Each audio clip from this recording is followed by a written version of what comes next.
Selamat malam Ibu. Selamat malam. Terima kasih telah meluangkan waktunya untuk kami bisa memiliki kesempatan wawancara dengan Ibu. Sama-sama. Ngomong-ngomong nih, kalian ini dari mana? Namanya siapa? Sebelumnya, saya memperkenalkan terlebih dahulu.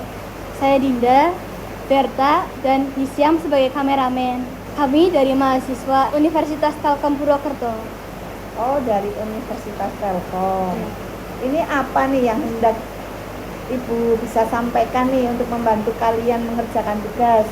Baik, kami di sini izin mewawancarai Ibu dengan tema kesenjangan sosial. Oh, ya, kesenjangan sosial. Baik.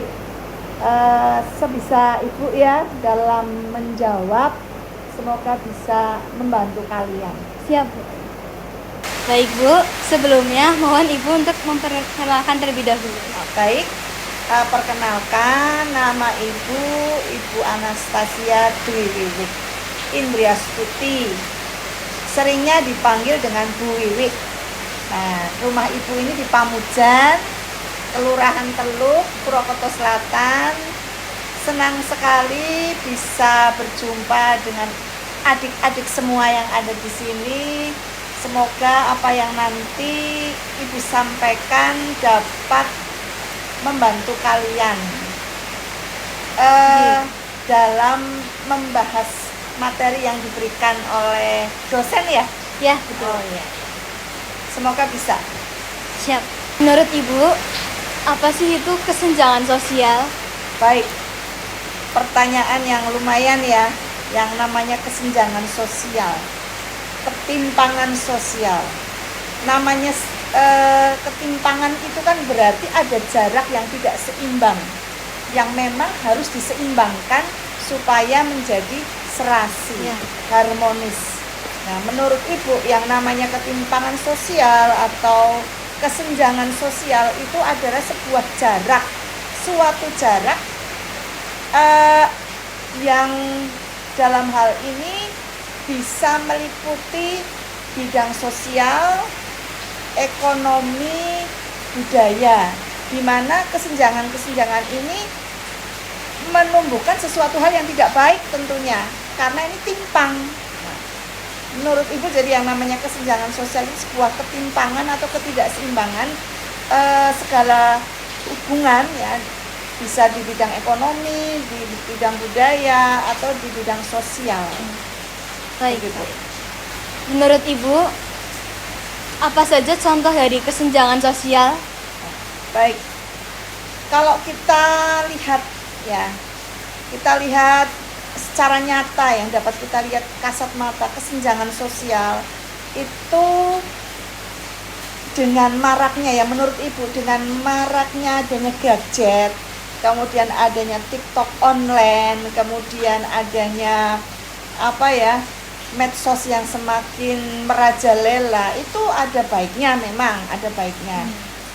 Namun, di dalam dunia pendidikan ini terutama, karena Ibu adalah seorang pendidik, terkadang ketimpangan sosial seringkali juga dihadapi oleh anak-anak, oleh murid-murid. Ketika ada tugas yang harus menggunakan HP atau menggunakan laptop untuk dibawa ke sekolah, terutama untuk anak-anak SMP ya. Kalau anak-anak SD mungkin HP punya, tetapi kalau untuk anak SMP belum tentu semua punya laptop. Nah, di sini ada rasa ketidaknyamanan dalam hati, dia punya kok aku tidak. Nah, ini dalam dunia pendidikan, karena ada pengaruh bahwa yang mampu itu yang punya laptop. Nah, itu dalam bidang salah satunya itu di bidang sosial. Kemudian di bidang ekonomi ya, di bidang ekonomi, tapi juga ini bisa juga terkait di bidang sosial. Misalnya orang jualan yang kecil-kecil saja, teh gitu ya, teh tarik, teh deso dan lain-lain. Kalau orang itu tidak bisa menggunakan media WA atau online, tidak bisa mengoperasikan TikTok online yang dijual atau Gojek, ya maka kurang laku. Nah, di sini kelihatan kesenjangan sosial sekali. Kalau yang tidak gaptek teknologi, tentu dia akan lebih laris.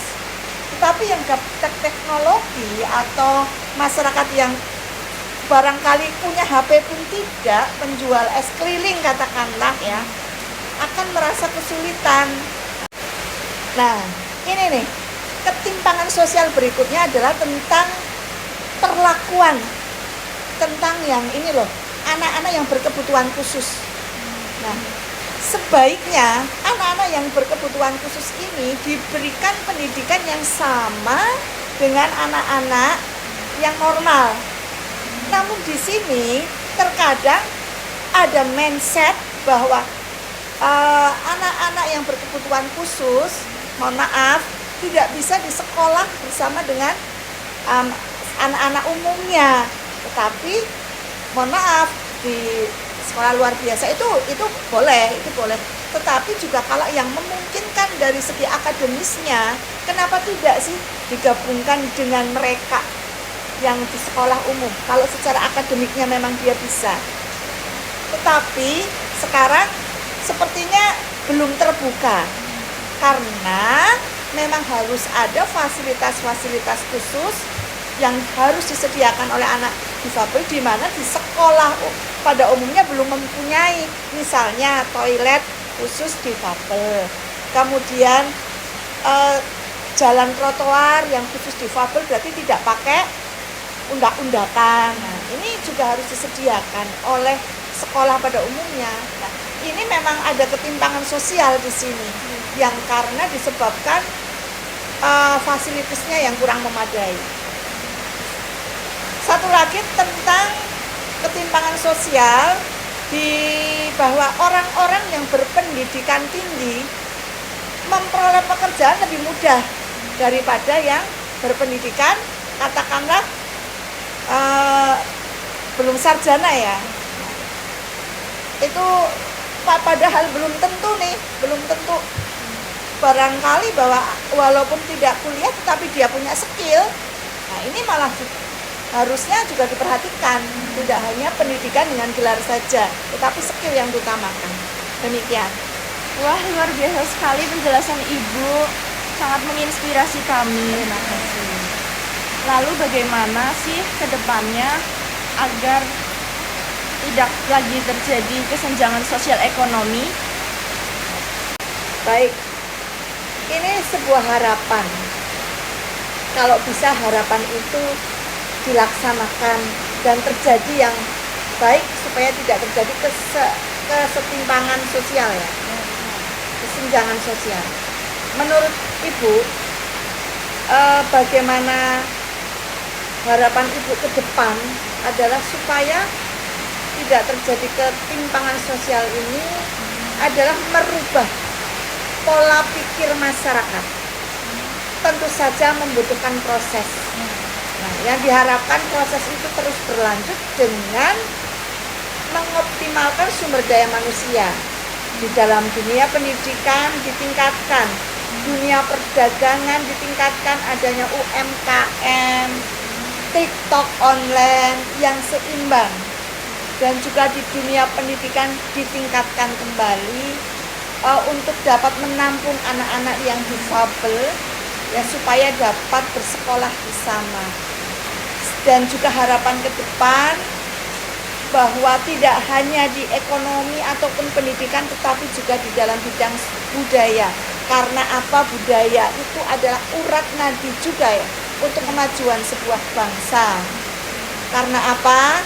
Kita adalah orang Indonesia, orang Timur. Kata orang Barat itu kita orang Timur yang selalu membudayakan yang namanya tata krama dan budaya ketimuran yang santun, ramah, gotong royong, penuh kekeluargaan. Ya. Itu harus selalu menjadi harapan untuk kita. Begitu adik-adik semua. Semoga ini jawaban Ibu dapat memuaskan kalian ya. Sudah memuaskan sekali, Bu. Ya, terima kasih. Baik Ibu, terima kasih sekali, banyak sekali yang menginspirasi dari Ibu untuk kita semua. Terima kasih. Terima kasih juga sudah meluangkan waktu untuk kami menjalankan tugas dari universitas, dan sukses selalu Ibu. Baik, terima kasih kembali untuk kalian. Semoga sukses selalu kedepannya, semoga menjadi sukses. Demikian wawancara kami dengan narasumber Ibu Anastasia. Semoga bermanfaat.